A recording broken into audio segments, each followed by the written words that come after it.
तो इस वीडियो में हम लोग सेल पढ़ने वाले हैं। सेल सेल क्या होता है? सेल माने कोशिका होता है। ठीक है, तो व्हाट इज सेल? तो पहला क्वेश्चन आता है हमारा, सेल क्या होता है, व्हाट इज सेल। तो ये मतलब इसमें लिखा है cell is the structure and functional unit of a life. मतलब कि जो सेल है वो यूनिट ऑफ अ लाइफ है, मतलब यूनिट है जिंदगी, लाइफ की यूनिट है। जो सेल है वो लाइफ की यूनिट है, मतलब जो सेल को जोड़ जोड़ के पूरा शरीर बना है। ठीक है, तो सेल को जोड़ जोड़ के पूरा शरीर बना है, तो ये हो गया। ठीक है, सेल जो हमारी है वो यूनिट ऑफ अ लाइफ है, structure and function of a life है। और थ्योरी ऑफ अ सेल की बात करें कि जो मतलब क्वेश्चन पूछा जाता है व्हाट इज सेल, एक्सप्लेन करो उसको, तो यहाँ पे पॉइंट में हमने लिखा है। तो cell is the structure and function of all living being. तो ये तो पहला पॉइंट जो बता ही दिया आपको, जो लाइफ की यूनिट है। All living organism are composed of cell. जो जितने भी लिविंग ऑर्गेनिज्म, जो जितने भी जीव प्राणी हैं वो किससे बने हैं? सेल से बने हैं। ठीक है, all new cells arise as a result division of pre existing cell. जो हमारी पुरानी सेल हो जाती हैं, जो हमारी पुरानी सेल हो जाती हैं, जैसे तो वो उनके मतलब जैसे एक सेल है उससे दो सेल बनेंगी, फिर दो से फिर चार बनती हैं। तो ये जो हमारी जो पुरानी सेल को हटा के नई सेल आती हैं वही इसमें बताया गया है। All new cells arise a result division from pre existing cells. जो पुरानी सेल हो जाती है उनका अगर डिवीजन होता है तो उससे नई सेल बनती है, मतलब पुरानी सेल से हमारी नई सेल बनती है। अब नीचे लिखा है सेल, कोशिका से हमारे टिश्यू बनते हैं। कोशिका जो सेल होता है उससे हमारे टिश्यू, जिसको हम उत्तक बोलते हैं। उत्तक से हमारे ऑर्गन, अंग, जो मतलब हाथ पैर, उत्तक से हमारे क्या बनते हैं? हाथ पैर आँख नाक, ये सारे अंग हो गए, और अंग से हमारा पूरा शरीर बन जाता है। तो ये हो गया। अब डिस्कवरी ऑफ सेल, खोज किसने की थी सेल की? तो रॉबर्ट हुक। जो रॉबर्ट हुक थे वो 1635 1703 के मतलब उनकी जयंती है। डेवलप्ड आ, मतलब इन्होंने खोज की थी सेल की रॉबर्ट हुक में इन 1665 में। इन्होंने, इसमें नहीं लिखा गया, रुको हम बता रहे। रॉबर्ट हुक ने खोज की थी किसमें? 1665 में खोज की थी। और डेवलप्ड मतलब उन्होंने कौन सा माइक्रोस्कोप यूज किया था? उन्होंने कंपाउंड माइक्रोस्कोप यूज किया था। दो लेंस उसमें लगाए थे। ठीक है, तो दो लेंस का यूज किया था उन्होंने, कंपाउंड माइक्रोस्कोप का यूज किया था। और भाई कुछ इम्पोर्टेंट बातें हैं, और कुछ इम्पोर्टेंट ये चीज़ें हैं जिसको हम बहुत लोग पूछते हैं कि power house of the cell क्या होता है, और delivery system of the cell होता है। तो ये लोग पूछ पढ़ते हैं तो आपको नहीं पता होता है।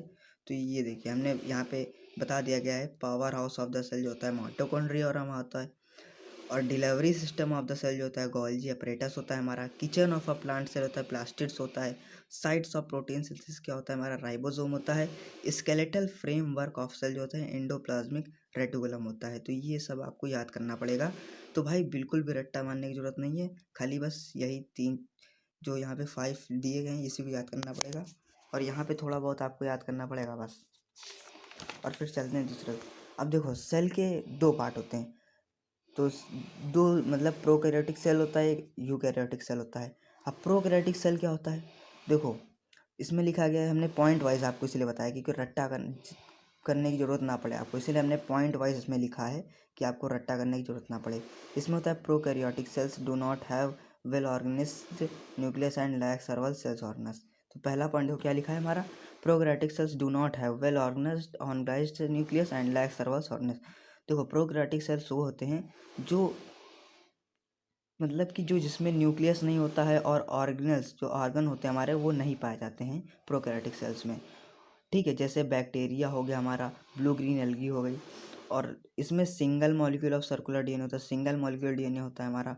और इसमें जो होता है न्यूक्लियोलस हमारा एब्सेंट होता है, न्यूक्लियोलस एब्सेंट होता है। तो ये हमारा हो गया प्रोकैरियोटिक सेल्स। अब यूकैरियोटिक सेल्स में क्या होता है? तो eukaryotic cells have well organised nucleus and well developed organelles. तो इसमें जो है न्यूक्लियस भी पाया जाता है, और हमारा ऑर्गेनल्स जो होता है बिल्कुल डेवलप्ड होता है। एग्जाम्पल हो गया हमारा माइटोकॉन्ड्रिया। माइटोकॉन्ड्रिया जैसे हो गया क्लोरोप्लास्ट हो गया, लाइसोसोम हो गया। इसमें जो है मोर देन वन क्रोमोसोम, मतलब इसमें एक सिंगल मॉलिक्यूल ऑफ डीएनए नहीं होता है, उससे ज़्यादा होता है, डबल डबल हो गया या ट्रिपल होता है। तो एक से ज़्यादा होता है इसमें, और न्यूक्लियोलस इसमें प्रेजेंट होता है। अब बात करते हैं cell shape size and number की। तो इसमें जो है स्पेंडल शेप की मसल सेल होती है हमारी, इलोंगेटेड शेप की इनर सेल होती है, ओवल जो होता है रेड ब्लड कार्पेसल्स होती है, क्यूबेटिकल शेप की जर्म सेल होती है, ब्रांच जो होती हैं ऑस्टोसाइट्स एंड क्रोमोपेटोफोरियस होती हैं। ठीक है, तो ये अभी वीडियो के आखिरी में हम लोग इसके डायग्राम दिखाएंगे, किस शेप मतलब शेप भी दिखाएंगे और उसका डायग्राम भी दिखाएंगे, तो वीडियो पूरा देखना। और साइज की बात करें तो स्मॉलेस्ट सेल जो हमारा होता है वो क्या होता है, माइकोप्लाज्मा और पीपीएलओ मतलब प्लूरोपिनोमिना लाइक ऑर्गेनिज्म, जो हमारी छोटी सेल होती है उनका साइज होता है 0.1 से लेके 0.5 माइक्रोमीटर तक होता है। बैक्टीरिया सेल का साइज जो हमारा होता है 0.5 से लेके 5 micrometre. Red blood cells RBC का जो हमारा होता है 7 से लेके 20 माइक्रोमीटर तक। लीवर और किडनी सेल का जो हमारा होता है 20 से लेके 30 माइक्रोमीटर तक।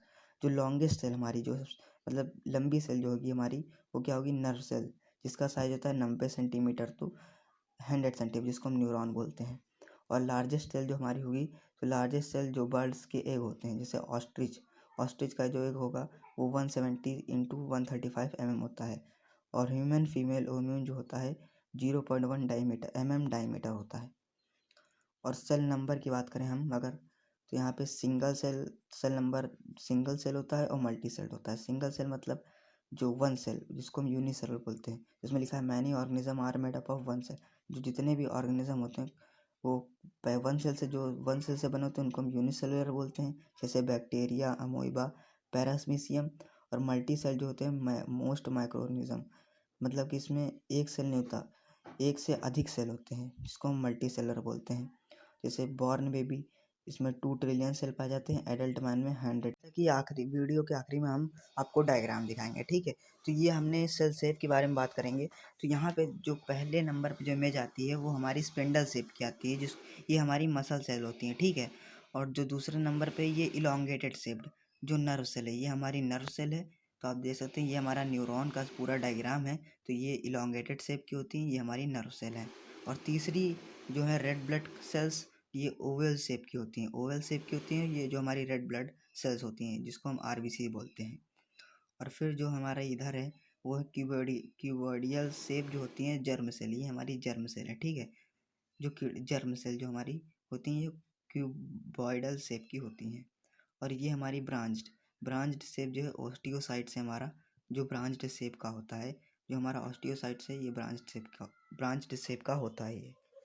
और ये इरेगुलर शेप्स जो ये हमारा अमोइबा है, ये रेगुलर शेप का होता है। और ये भी हमारा रेड वाइट ब्लड सेल्स हैं, ये हमारी भी इरेगुलर शेप की होती हैं।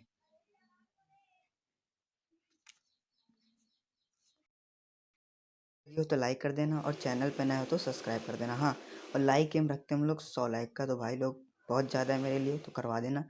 और एक बात और बता दें कि जैसे आप जिसको बायोलॉजी में कुछ भी नहीं आता है, जिन लोग को, वो मेरे चैनल पे आ जाओ, ठीक है, सब्सक्राइब कर लो। आज मैंने सेल से पढ़ाना स्टार्ट किया है, धीरे धीरे आपको सेल भी ख़त्म कर दूंगा, ठीक है। तो जिन लोग को नहीं आती बायोलॉजी वो मेरे चैनल को सब्सक्राइब कर लें और मेरी वीडियोस को देखें, ठीक है। तो ये आपको अच्छी लगी हुई वीडियो तो लाइक कर देना, ठीक है। तो बाय बाय।